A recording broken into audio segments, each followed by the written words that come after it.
Hello guys, പുതിയൊരു വീഡിയോയിലേക്ക് എല്ലാവർക്കും സ്വാഗതം. അപ്പം കുറെ നാൾക്ക് ശേഷമാണ് ഈ ഒരു ചാനലിൽ ഒരു ലോങ് ഫോർമാറ്റ് വീഡിയോ ചെയ്യുന്നത്. അപ്പം ഇത് ഒരു യൂസർ എക്സ്പീരിയൻസ് എന്നുള്ള രീതിയിൽ നിങ്ങൾ കൺസിഡർ ചെയ്താൽ മതി. അപ്പം ഗ്ലോബലി സ്പെസിഫിക്കലി ഇന്ത്യയിലൊക്കെ ഭയങ്കരമായിട്ട് ട്രെൻഡിങ് ആയിക്കൊണ്ടിരിക്കുന്ന വിവോന്റെ X300 Pro എന്ന് പറഞ്ഞ മൊബൈലിന്റെ യൂസർ എക്സ്പീരിയൻസ് ആണ്. ഞാനിപ്പം ഒരു മാസത്തോളമായി ഈ ഒരു ഫോൺ ഉപയോഗിക്കുന്നു.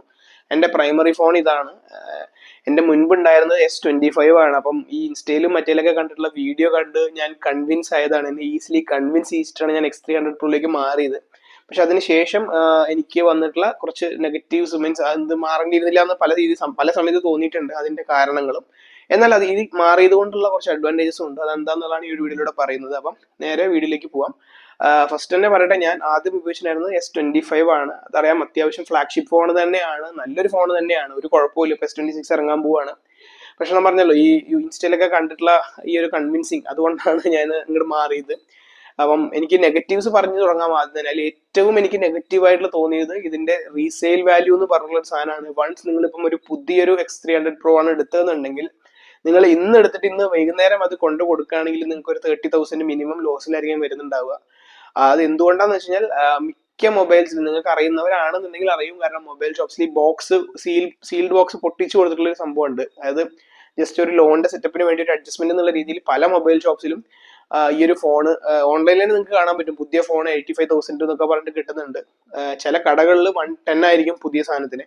എന്നാൽ അതേ സാധനം ജസ്റ്റ് സീൽ ഓപ്പൺ എന്ന് പറഞ്ഞിട്ട് 85,000 ഒക്കെ ആയിരിക്കും കൊടുക്കുന്നുണ്ടാവുക. അതായത് ഒന്നും ചെയ്തിട്ടുണ്ടാവില്ല. അപ്പം പുതിയൊരു ഫോൺ 85,000 രൂപയ്ക്ക് കിട്ടുമ്പോൾ 1,10,000 രൂപയ്ക്ക് നമ്മൾ ഫോൺ വാങ്ങുക എന്നുള്ളത് നമ്മുടെ മണ്ടത്തരാണ്. അതെനിക്ക് അറിയാണ്ട് പോയി. പിന്നെ നമുക്ക് എന്താ വെച്ചാൽ റെഡി ക്യാഷ് ഉണ്ടെങ്കിൽ 85,000 കിട്ടും, അല്ലെങ്കിൽ സെയിം ആണ്. അപ്പം നിങ്ങൾ റെഡി ക്യാഷ് ആണെന്നുണ്ടെങ്കിൽ ഈ 85,000 എന്നുള്ള ഒരു ഓപ്ഷൻ നല്ലതാണ്. ഇപ്പൊ നിങ്ങൾ ഈ ഫസ്റ്റ് വാങ്ങിയ ഫോൺ കൊടുക്കുമ്പോൾ നിങ്ങൾ ലോൺ ഇട്ടല്ലോ കൊടുക്കുക, നിങ്ങൾ റെഡി ക്യാഷ് കിട്ടിയാലേ കൊടുക്കുള്ളൂ. സോ അങ്ങനെ റെഡി ക്യാഷ് തരാനുള്ള ഒരാൾ എന്തുകൊണ്ട് ഒരാഴ്ചയെങ്കിൽ ഒരു ദിവസം യൂസ് ചെയ്ത ഫോൺ ഉപയോഗിക്കണം? ഇതൊരു ഉപയോഗിക്കാത്തൊരു ഫോൺ അവർക്ക് ഉപയോഗിച്ചുകൂടെ? സോ ഇതൊരു ബിഗ് ക്വസ്റ്റ്യൻ മാർക്കാണ്. ഈ ഫോണിന്റെ ഒക്കെ വാല്യൂ നല്ല രീതിയിൽ അതുകൊണ്ട് തന്നെ ഡിപ്രിസിയേഷൻ വരുന്നുണ്ട്. ഈ ഒരു ഫോൺ എന്നല്ല, ഏതൊരു ഫോൺ ആണെങ്കിലും നല്ല രീതിയിൽ ഡിപ്രിസിയേഷൻ വരുന്നുണ്ട്. പക്ഷെ അതിൽ ഏറ്റവും കൂടുതൽ ഇപ്പൊ വിവോന്റെ ഫോണുകളായിട്ടാണ് എനിക്ക് മനസ്സിലാക്കാൻ പറ്റിയത്. എസ്പെഷ്യലി X300 Pro നല്ല രീതിയിൽ ഒരു മാറ്റം വന്നിട്ടുണ്ട്, നല്ല രീതിയിൽ വന്നിട്ടുണ്ട്. അതാണ് എനിക്ക് തോന്നുന്നത് ഏറ്റവും വലിയൊരു ഡ്രോബാക്ക്. ഇപ്പം നമുക്ക് ഒരാഴ്ച യൂസ് ചെയ്ത് ഇഷ്ടപ്പെട്ടില്ല എന്നുണ്ടെങ്കിൽ 10,000 രൂപ നഷ്ടം വന്നാലും കുഴപ്പമില്ല എന്ന് പറഞ്ഞ് കൊടുത്താലും നമുക്ക് കിട്ടാൻ പോണില്ല. അതൊരു പ്രശ്നം തന്നെയാണ്. പിന്നെ ഏറ്റവും കൂടുതൽ ആൾക്കാർ പൊക്കി പറഞ്ഞിട്ടുണ്ടായിരുന്നത് ഇതിന്റെ ഫോട്ടോസ് ആണ്, ക്യാമറയാണ്. അപ്പം ഫോട്ടോസ് യെസ്, ഒട്ടും മോശമല്ല, അടിപൊളി ഫോട്ടോസ് തന്നെയാണ്, അതിനൊന്നും ഒരു ഡൗട്ട് ഇല്ല. പക്ഷെ നമ്മൾ ഇൻസ്റ്റയിലും സോഷ്യൽ മീഡിയയിലൊക്കെ കാണുമ്പോൾ കിടുക്കം ഫോട്ടോസ് കാണുന്നുണ്ട്. ആ ഒരു ഫോട്ടോ ആണ് നമുക്ക് ഇതിൽ കിട്ടുക എന്നുള്ള എക്സ്പെക്ടേഷനിൽ നമ്മൾ ഫോൺ വാങ്ങിക്കഴിഞ്ഞാൽ നമ്മൾ ആ ഒരു ഫോട്ടോന്റെ ബാക്ക്ഗ്രൗണ്ടിലുള്ള കാര്യങ്ങൾ നോക്കുന്നില്ല. ജസ്റ്റ് റോ ഫോട്ടോ മാത്രമല്ല, അതിനകത്ത് ചെറിയ രീതിയിൽ അവർ എഡിറ്റിംഗ് ഒക്കെ ചെയ്തിട്ടാണ് നമ്മൾ ഇൻസ്റ്റയിൽ കാണുന്നത്. മിക്ക ആൾക്കാരും അങ്ങനെയാണ് ചെയ്യുന്നത്. ഒരു ചെറിയ രീതിയിൽ കളർ ഗ്രേഡിങ്ങോ അല്ലെങ്കിൽ ചെറിയ രീതിയിൽ കളേഴ്സ് ഒക്കെ എഡിറ്റ് ചെയ്തിട്ടൊക്കെയാണ്, കേഴ്സ് ഒക്കെ അഡ്ജസ്റ്റ് ചെയ്തിട്ടാണ് നമ്മൾ കാണുന്ന മിക്ക ഫോട്ടോസ് ഉള്ളത്. അപ്പൊ നമ്മൾ ഈ ഫോണിൽ എടുത്തു കഴിഞ്ഞാൽ തന്നെ ആ ഫോട്ടോ ആവും എന്ന് പ്രതീക്ഷിച്ചാണ് നിങ്ങൾ എടുക്കണമെന്നുണ്ടെങ്കിൽ അതൊരു പ്രശ്നം തന്നെയാണ്. അങ്ങനെ ഒരിക്കലും കിട്ടില്ല. പക്ഷെ അത്യാവശ്യം കളർ ഗ്രേഡിങ് എഡിറ്റിംഗ് ഒക്കെ അറിയുന്നുണ്ടെങ്കിൽ കിടുക്കൻ ഫോട്ടോസ് കിട്ടും, അതിലൊരു ഡൗട്ട് ഇല്ല. അങ്ങനത്തെ ഒരു ഫോട്ടോസ് കിട്ടാൻ ഈ 1,10,000 ഫോൺ വേണോ? കളർ ഗ്രേഡിങ് അറിയുന്നുണ്ടെങ്കിൽ അതിന്റെ ആവശ്യമില്ലല്ലോ. ഒരു 70,000 X300 എടുത്താലും നിങ്ങൾക്ക് ആ ഫോട്ടോസ് കിട്ടുന്നുണ്ടെങ്കിൽ അതല്ലേ കുറച്ചും കൂടി ബെറ്റർ ഓപ്ഷൻ. അല്ലെങ്കിൽ X200 നല്ല ഫോണാണ്, അത് എടുത്താലും നല്ലൊരു ഓപ്ഷൻ അല്ലേ? അത് നിങ്ങൾക്ക് ചെയ്യാം. എഡിറ്റിംഗ് അറിയുന്നുണ്ടെങ്കിൽ അത് നിങ്ങൾക്ക് ഒരു ഓപ്ഷനാണ്, ഇത്ര പൈസയും കൊടുക്കേണ്ട ആവശ്യമില്ല. അത് ഒരു പ്രശ്നമായിട്ട് എനിക്ക് തോന്നി. പിന്നെ നമുക്ക് ലാൻഡ്സ്കേപ്സ് ഒക്കെ ലാൻഡ്സ്കേപ്സ് ഒക്കെ എടുക്കാൻ അടിപൊളിയാണ്. പക്ഷെ നമ്മൾ യൂഷ്വലി നമ്മുടെ ആൾക്കാരുടെ, നമ്മുടെ ഫ്രണ്ട്സിന്റെ കൂടെയോ മറ്റുള്ളവരുടെയൊക്കെ ഫോട്ടോസ് ഒക്കെ എടുക്കുന്നുണ്ടാവും. അപ്പം ഇതിലൂടെ എടുക്കുമ്പം നമുക്ക് ആ ഒരു നാച്ചുറൽ ടോൺ കിട്ടുന്നില്ല. കുറച്ച് മാവൊക്കെ അവിടെ ഇവിടെ കുട്ടിച്ച പോലെ കുറച്ച് കൂടുതൽ സ്മൂത്തനിങ് ആണ്. ഐ മീൻ ഫോട്ടോ കുറച്ചും കൂടി അവർ AI വെച്ചിട്ട് പ്രോസസ് ചെയ്യുന്നതുകൊണ്ടാണ് അറിയില്ല, ഭയങ്കരമായിട്ട് സ്മൂത്തനിങ് പോലെ തരുന്നുണ്ട്, ഒരു ആർട്ടിഫിഷ്യൽ ആയിട്ട് വരുന്ന പോലെ എനിക്ക് തോന്നി. ഞാൻ ഇത് വിവോനെ ട്വീറ്റ് ചെയ്തിട്ട് ഇങ്ങനെ പറഞ്ഞപ്പോൾ അവർ റെസ്പോണ്ട് ചെയ്തു. ഞാൻ ഫോട്ടോ അയച്ചു കൊടുത്തു. അപ്പോൾ അപ്ഡേറ്റിൽ അവർ ശരിയാക്കുമോ ഇല്ലയോ എന്നറിയില്ല. ഞാൻ എന്റെ സജഷൻ എന്നുള്ള രീതിയിൽ ഞാൻ പറഞ്ഞിട്ടുണ്ടായിരുന്നു ഭയങ്കരമായിട്ട് സ്മൂത്തനിങ് ചെയ്യുന്നുണ്ട് എന്നുള്ളത്. അതിനിപ്പോൾ അവരെന്താ കൊണ്ടുവരുന്നത് എനിക്ക് തോന്നിയതാണ് കേട്ടോ, ഒരിക്കലും ഇങ്ങനെ ആവണമെന്നല്ല. ഞാൻ പറഞ്ഞല്ലോ, ഞാനൊരു പ്രോ ഫോട്ടോഗ്രാഫർ അല്ലെങ്കിൽ ഈ സമയം പല രീതിയിൽ ഫോട്ടോസ് എടുക്കുന്ന ആളോ പല ആംഗിളിൽ ഫോട്ടോ എടുക്കുന്ന ആളൊന്നുമല്ല. ഇപ്പൊ ഇതുപോലെ ഒരു വ്ളോഗ് ചെയ്യുന്നുണ്ട്. ഇപ്പൊ നിങ്ങൾ ഈ കാണുന്ന വീഡിയോയിൽ ഇതിന്റെ ക്വാളിറ്റി നിങ്ങൾക്ക് മനസ്സിലാക്കാൻ പറ്റും. X300 Pro തന്നെ ഫ്രണ്ട് ക്യാമറ പോർട്രേറ്റ് മോഡിൽ ഇട്ടാണ് ഞാൻ ഈ വീഡിയോ ചെയ്യുന്നത്. അത്യാവശ്യം നല്ല ക്വാളിറ്റി ഉണ്ട് തന്നെ ഞാൻ പ്രതീക്ഷിക്കുന്നത്. സോ വീഡിയോനും കുഴപ്പമൊന്നുമില്ല. എനിക്ക് പിന്നെ നെഗറ്റീവായിട്ട് തോന്നിയത്, സോറി ഇടയിൽ ചുമ വന്നപ്പോ ഒന്ന് കട്ട് ചെയ്താണ്. ഇപ്പം ഈ പറഞ്ഞ കാര്യം, ഈ പ്രൈസിന്റെ കേസ്, ഫോട്ടോന്റെ കേസൊക്കെ നെഗറ്റീവായിട്ട് തോന്നി.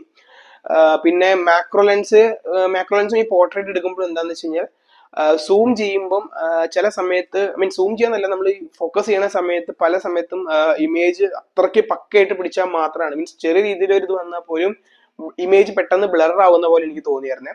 പിന്നെ നിങ്ങൾ ഇപ്പം ടെലിസ്കോപ്പ് നമ്മൾ മെയിൻലി നോക്കുന്നത് ഹൈലൈറ്റ് ടെലിസ്കോപ്പ് ആണ്. ഇപ്പോൾ ഒരു 50x 60x ഇട്ട് കഴിഞ്ഞാൽ സ്വാഭാവികമായിട്ടും മറ്റുള്ള ഫോൺ വെച്ച് നോക്കുമ്പോൾ നല്ല രീതിയിൽ ക്വാളിറ്റി ഉണ്ട്. പക്ഷെ നമ്മളിപ്പോൾ ഒരു ലോങ് ഒരു 70x നമ്മൾ സൂം ചെയ്ത് എടുക്കുകയാണെന്നുണ്ടെങ്കിൽ ഇമേജ് കിട്ടും, ആ ഇമേജ് ക്ലാരിറ്റി ഉണ്ടാവും. പക്ഷെ അതിന്റെ എന്താ പറയാ ഒരു ഡെപ്തോ മീൻസ് ആ ഒരു സാധനം നമുക്ക് വളരെ കിട്ടുന്നില്ല. അതാണ് സംഭവം, നമുക്ക് മനസ്സിലാക്കാൻ ഇച്ചിരി ബുദ്ധിമുട്ടുണ്ട്.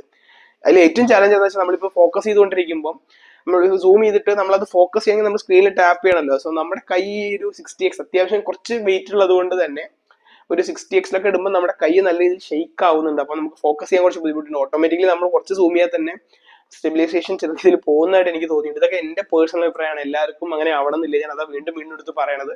ഒരിക്കലും നെഗറ്റീവായിട്ട് പറയില്ല, ഇതിന്റെ ഒരുപാട് പോസിറ്റീവ് കാര്യങ്ങളുണ്ട്. പക്ഷെ ഇങ്ങനത്തെ കുറച്ച് കാര്യങ്ങൾ എനിക്ക് വളരെ ബേസിക് ആയിട്ട് കുറച്ച് നെഗറ്റീവ്സ് ആയിട്ട് തോന്നിയ കാര്യങ്ങളാണ്. ഇനി പോസിറ്റീവിലേക്ക് വരികയാണെന്നുണ്ടെങ്കിൽ ഫസ്റ്റ് പറയേണ്ട പോസിറ്റീവ് ഇതിന്റെ ബാറ്ററി തന്നെയാണ്.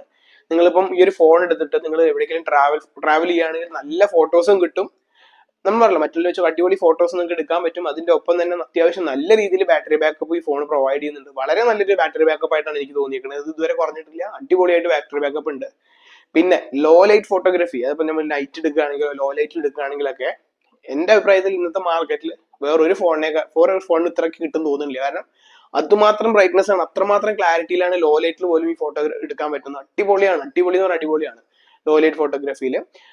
എസ്പെഷ്യലി ഞാൻ ആദ്യമൊക്കെ ലോ ലൈറ്റ് എടുത്തപ്പം ഭയങ്കര വെളിച്ചം, ഞാൻ വിചാരിച്ചത് ഇങ്ങനെയൊക്കെ വെളിച്ചം എന്തിനാന്നുള്ള രീതിയിൽ വരെ എനിക്ക് ചിന്തിച്ചായിരുന്നു. കാരണം അത്രയ്ക്കും ഭയങ്കര വെളിച്ചമാണ്. നമ്മൾ ലോ ലൈറ്റിൽ പോലും ചെറിയ രീതിയിൽ ബ്രൈറ്റ്നസ് കുറച്ചിട്ട് എടുക്കുമ്പോഴാണ് കുറച്ചും കൂടി നല്ല രീതിയിൽ കിട്ടുന്നുണ്ടാവുള്ളൂ. പക്ഷെ അടിപൊളി ഫോട്ടോസ് ആണ് ലോ ലൈറ്റിൽ.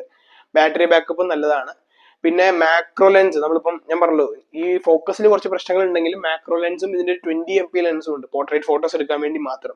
അത് രണ്ടും സൂപ്പറാണ്, പറയാതിരിക്കാൻ വയ്യ. ആ 20MP നമുക്ക് അടിപൊളി പോർട്രേറ്റ്സ് എടുക്കാൻ പറ്റും കിട്ടും. നമുക്കിപ്പം ഒരു ഹ്യൂമന്റെ ഫോട്ടോസ് എടുക്കുകയാണെങ്കിൽ ഞാൻ പറഞ്ഞ പോലെ ആ സ്മൂത്തനിങ് എന്നുള്ള സാധനം കുറച്ച് വരുന്നുണ്ട്. പക്ഷെ അതല്ലാണ്ട് വേറെ ഏത് രീതിയിലും 20MP ഒക്കെ നമുക്ക് പക്ക ക്ലാരിറ്റിയിൽ കിട്ടും. കറക്റ്റ് ആയിട്ട് ഫോക്കസ് ചെയ്യണ ഒരു ഓപ്ഷൻ മാത്രമേ ഉള്ളൂ. ഇതും എനിക്ക് ഇതിന്റെ ഒരു വളരെ പോസിറ്റീവായിട്ട് തോന്നിയ ഒരു കാര്യമാണ്. ഇതിപ്പോ ഞാൻ പറഞ്ഞല്ലോ ഒരു മാസത്തോളമായി, ഒരു മാസം കഴിഞ്ഞ് ഇതിന്റെ ഞാൻ യൂസ് ചെയ്തുകൊണ്ടിരിക്കുന്നു. അതിന്റെ എക്സ്പീരിയൻസ് ആണ് ഞാൻ പറഞ്ഞത്. പല ആൾക്കാർക്കും പല അഭിപ്രായങ്ങളായിരിക്കാം. എന്റെ അഭിപ്രായം ഞാൻ പറയാൻ തോന്നി കാരണം ഞാൻ പറഞ്ഞല്ലോ ഇൻസ്റ്റാഗ്രാമിൽ ട്രെൻഡിങ് ആയതുകൊണ്ട് ഞാൻ എടുത്തു മാറിയതാണ്. അപ്പൊ നിങ്ങളും ഈ ഒരു ഫോൺ എടുക്കാൻ ഉദ്ദേശിക്കുന്നുണ്ട് എന്നുണ്ടെങ്കിൽ അത്രയും ബഡ്ജറ്റ് ഇല്ല എന്നാൽ നിങ്ങൾക്ക് നല്ല ഫോൺ വേണമെന്നുണ്ടെങ്കിൽ X300 ഒരു 70,000 നിങ്ങൾക്ക് കിട്ടും. അല്ലെങ്കിൽ ഐഫോൺ ഉണ്ട്, പക്ഷെ ഐഫോണിലേക്ക് ഒന്ന് പോകണമെന്ന് ഞാൻ പറയില്ല. ആൻഡ്രോയിഡിന് അതിൻ്റെതായ ബെനിഫിറ്റ്സ് ഉണ്ട്. ഇനിയിപ്പം S26 ഇറങ്ങുകയാണെങ്കിൽ S25 5G അത് നല്ല രീതിയിൽ പ്രൈസ് കുറയാൻ സാധ്യതകളുണ്ട്. അത് നല്ലൊരു ഫോൺ തന്നെയാണ്. അപ്പൊ അത് നിങ്ങൾക്ക് ചൂസ് ചെയ്യാം, അത് നിങ്ങൾക്ക് ഓപ്റ്റ് ചെയ്യാൻ വേണമെങ്കിൽ. X300 Pro നല്ലതാണ്, X200 Pro അടിപൊളി ഫോണാണെന്ന് പറയുന്നുണ്ട്.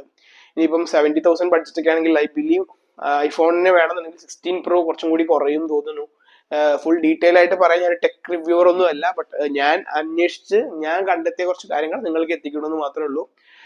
ഹോപ്പ്ഫുള്ളി ഈ വീഡിയോ നിങ്ങൾക്ക് യൂസ്ഫുൾ ആയെന്ന് തോന്നുന്നുണ്ടെങ്കിൽ ലൈക്ക് ചെയ്യുക. ഇതുപോലത്തെ കൂടുതൽ വീഡിയോസ് നമ്മുടെ ചാനലിൽ വരും എന്ന് പ്രതീക്ഷിക്കാം. അപ്പം വേറൊരു വീഡിയോ കണ്ടായിരിക്കും. ബൈ.